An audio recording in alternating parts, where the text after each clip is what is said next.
novamente bem-vindos ao TVC Channel News, agora com uma melhor qualidade audiovisual para melhorar ainda mais a transmissão da informação científica.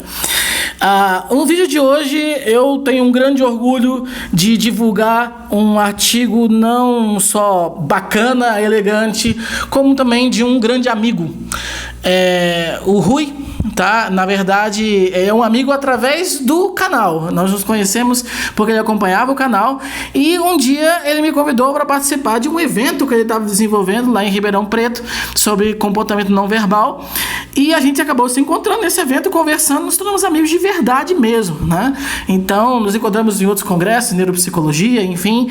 Então, o Rui é uma pessoa muito bacana e que publicou agora, semana passada, numa revista brasileira, numa revista portuguesa de psicologia, um trabalho que na verdade, é uma hipótese, onde ele descreve, né, uma hipótese bastante plausível, bastante elegante para se analisar a mentira, né? Então, ele é um cara que trabalha bastante com o comportamento não verbal, com expressões faciais e principalmente a implicação disso no contexto jurídico. Então, ele dá cursos sobre identificação de mentira, sempre com aquela preocupação de trazer a questão da psicologia baseada em evidência, né, para finalmente, né, a gente conseguir quebrar essa visão equivocada, né, de pseudociências que permeiam essa área de comportamento não verbal. Então, ele realmente é uma referência nessa área no Brasil, tá? O trabalho dele, né, esse artigo da hipótese, começa discutindo a questão do efeito de ambiguidade na detecção de mentira. Ou seja, quando a gente está analisando um depoimento, uma delação, né, enfim, ou algum tipo de fala, né, judicial, é um momento tenso, né? A pessoa ficar diante de um juiz, ficar diante de um corpo de jurados, ficar diante de um advogado ou de um promotor que está de alguma forma acusando ou fazendo alguma inferência, enfim. Então é uma situação estressante por si só. E ali ela vai manifestar nitidamente comportamentos que em outro contexto poderiam dizer pra gente que ela está mentindo. Por quê? Porque na mentira não existe um nariz de palhaço, não existe um nariz de Pinóquio. Então, não há nenhum sinal claro, observável, universal e que se manifesta da mesma maneira, né, para dizer que a pessoa está mentindo ou está falando a verdade. Isso não existe. Para você pegar um mentiroso, você tem que analisar um corpo de evidências, né? Um corpo de sinais, uma quantidade de sinais, mas esses sinais eles estão presentes também quando a pessoa está estressada, por exemplo. Então aí vem o ponto, né? Como você diferenciar uma pessoa que está fazendo um depoimento e manifestando determinados comportamentos não verbais que parecem ser de mentira, parecem ter relação com a mentira, mas que na verdade é porque ela está estressada, né? E aí você pode eventualmente acusar alguém de estar sendo mentiroso quando aquela pessoa está falando a verdade, só que as condições do ambiente não são favoráveis. E isso é interessante por causa daquele seriado Lie to Me, que durou só 3 temporadas. Eu não sei exatamente a razão pela qual ele durou tão pouco, mas eu suspeito, pelo menos uma questão particular, que uma delas tenha sido por esse grande erro científico da série.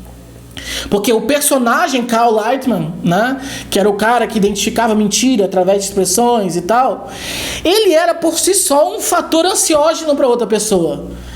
Então ele não chegava na tranquilidade, ele não chegava na boa, ele chegava com aquela cabecinha torta e olhando assim, chegava bem perto da pessoa e olhava. Porra, se alguém chega assim, né, para qualquer um de vocês, não precisa nem ter a cabeça torta, mas chegar normal, mas invade o seu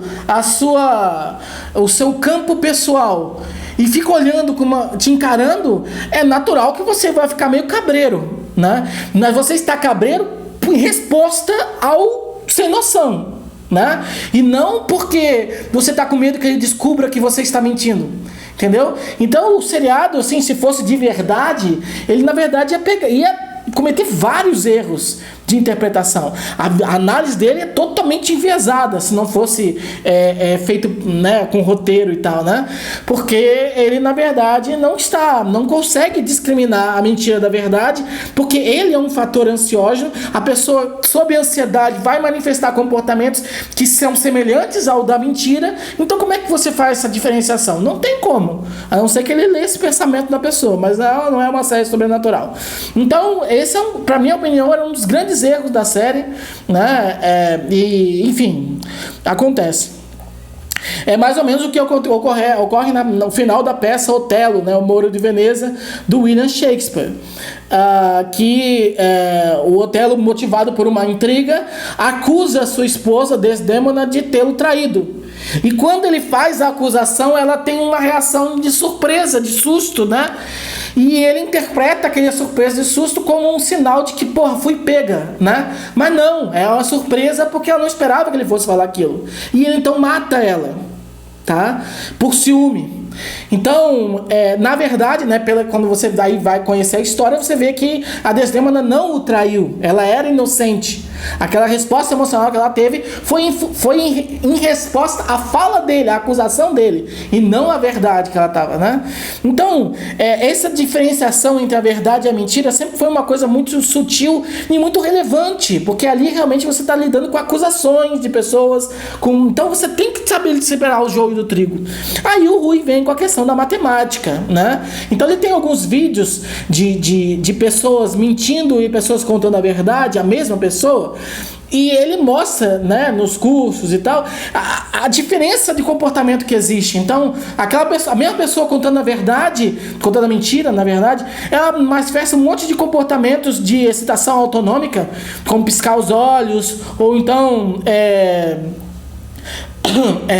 autotoque, ficar se coçando, alguma coisa assim, mexendo o dedo, alguma coisa assim, né? Ou então de carga cognitiva, porque a mentira, ela exige uma carga cognitiva alta, ela demanda um esforço cerebral. Tem trabalho de neuroimagem mostrando que regiões como o córtex pré-frontal, dorso medial, aumenta a sua ativação quando você está mentindo. Então gasta energia mentir, muito mais do que falar a verdade. Então, essa carga cognitiva da mentira, ela fica evidente quando a pessoa, por exemplo, tem pausas no discurso. Então você pergunta uma coisa para ela, ela quer te contar uma mentira, ela tende a demorar para te responder, tende a fazer aquelas persistências, tipo, aí, então, né? Porque isso é o tempo que ela tá usando para elaborar a história que ela tá te contando naquele momento. É claro que tem pessoas que falam assim normalmente, tem pessoas que se coçam normalmente, tem pessoas que piscam normalmente. Então, para você não achar que qualquer pessoa que tem tique tá contando a mentira, eis a proposta dele, né? Qual que é a proposta dele? Você quantifica. Então, por exemplo, você tem lá um vídeo de 10 minutos. Então, você divide aquele vídeo em 1 minuto, faz uma tabela para cada minuto daquele vídeo e você vai contar, isso mesmo, matematicamente, vou contar palitinho, quantos sinais de excitação autonômica aquele indivíduo está manifestando naquele minuto, junto com os sinais de excitação fisiológica. Então, vou lá, 20 no primeiro minuto, 30 no segundo minuto, 25 no terceiro e assim vai. Terminou cada um dos minutos, faz uma média aritmética básica, né? Divide tudo pelo número de minutos, vai chegar no resultado. Então suponha que ele manifeste 30 sinais de excitação, junto à excitação autonômica e carga cognitiva por minuto. Essa é a média do comportamento dele. Ele faz assim normalmente. Ok. Aí você volta na tabela que você fez e vê qual daqueles minutos tem um efeito, apresenta mais daquele sinal, né? Então você vai ver que pode, se é 30 a média, pode ter um minuto 7 em que ele teve 67 ou 78 sinais. Então ali é o ponto quente, né? Aí por isso que ele chamou essa hipótese dele de efeito exponencial, que é um nome bastante elegante, mas é justamente isso. É quando você identifica ou consegue rastrear melhor a mentira, quando você olha os momentos em que a frequência desses comportamentos não verbais de excitação autonômica e carga cognitiva manifesta um efeito exponencial, uma subida, uma ascensão desproporcional, às vezes tende a dobrar. Né? Então, quer dizer que naquele minuto 7 a pessoa está falando mentira? Não, mas é um ponto quente. O que significa isso?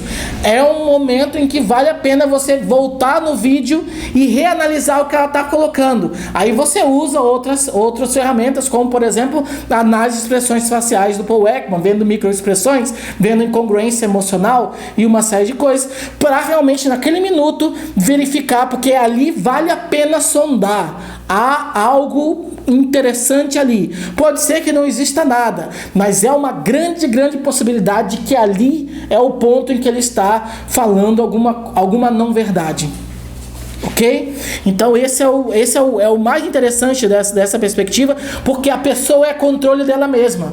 E daí você evita esses estereótipos, né? Tipo, pegar a revista da Capricho e ver os 7 sinais de que seu marido, seu namorado está traindo você ou está mentindo pra você. Ou ir lá no Testosterona, os 8 sinais de que sua namorada está mentindo pra você. Aí você acha que aquilo é o detector de mentira, né? Não é assim que funciona, tá? Então exige essa análise matemática para chegar num nível basal e dali você vê quando que aumenta e pegar aqueles pontos e reanalisar. Aí você pode, numa crítica um tanto leviana, chegar e dizer, não, mas Thales, mas essa análise aí é muito lerda, é muito devagar, né? E eu digo que não, né? Não porque eu gosto muito do trabalho do Rui, mas porque realmente é uma proposta sábia. E eu quero dizer agora, finalizando esse vídeo, por que é uma proposta sábia. Porque justamente ela não é aquela ideia de que você vê mentira assim no sopetão. Na verdade, nós somos péssimos em detecção de mentira sem treinamento. Mesmo com um treinamento, existe uma grande porcentagem de você errar. Então, ver se a pessoa está falando a mentira ou se está falando a verdade, separar o joio do trigo é uma tarefa complexa. Não dá para ser feito no sopetão, não dá para ser feito no seco, não dá para ser feito para amanhã. Então essa técnica aqui, ela permite você analisar esses pontos e daí traz a proposta de você reanalisar. E isso é bacana, porque daí quando você vai reanalisar, você tira realmente a prova real daquilo ali. Tá? E eu vou dizer por que é importante isso. Porque sempre que você...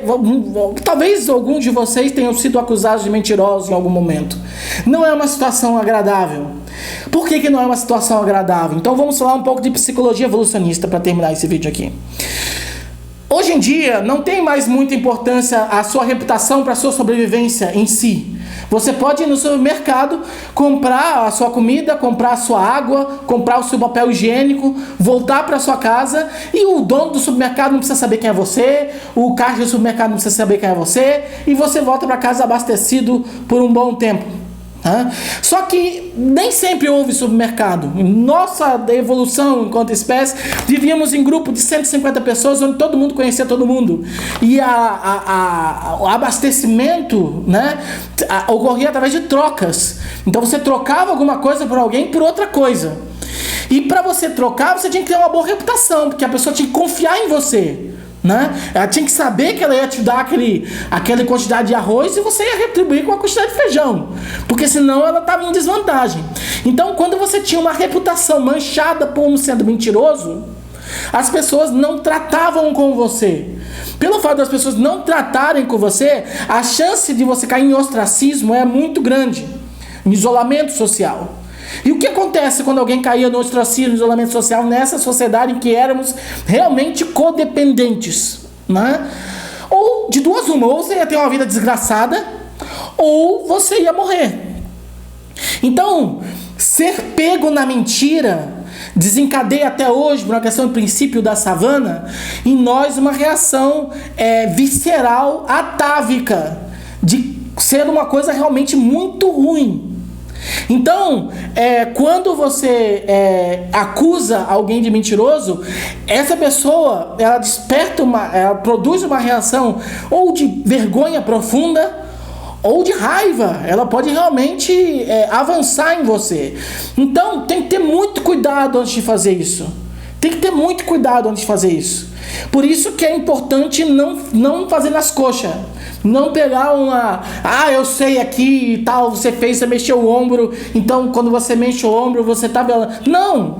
Analise atentamente, aproveita que nós vivemos numa era de tecnologia, em que existe a possibilidade de gravar o discurso de alguém, e daí você analisa passo por passo, você faz a média daquela pessoa, você vê quando teve um efeito exponencial, ali você acha o ponto quente, ali você analisa com mais detalhes, aí você consegue ter uma maior propriedade para inferir que aquela pessoa pode estar mentindo ou está falando a verdade.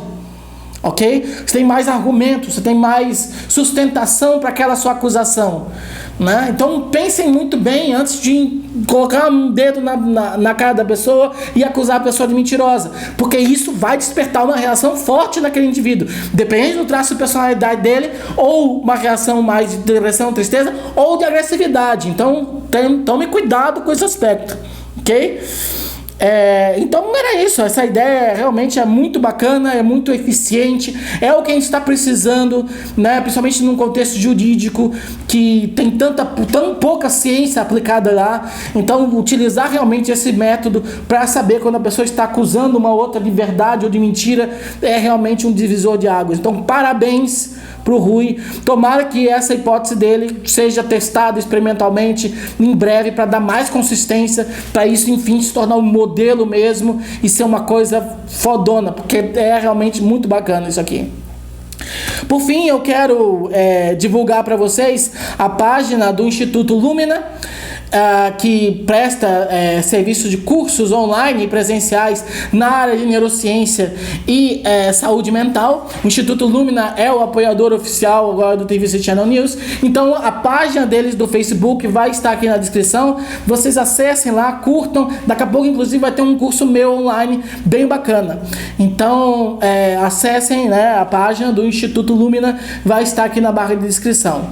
Era isso, muito obrigado. Inscreva-se no canal. Clique naquela engrenagem que tem aqui embaixo para acompanhar, porque agora que tem uma melhor capacidade audiovisual, eu vou tentar dar um efeito exponencial no TVC Channel News, publicando mais vídeos, né? Porque estava meio morto aqui. Então, mais vídeos. Então, clique nessa engrenagem para receber notificações no e-mail quando tiver vídeos novos aqui. Novamente, então, muito obrigado a todos vocês. E até o próximo vídeo aqui no TVC Channel News. Valeu!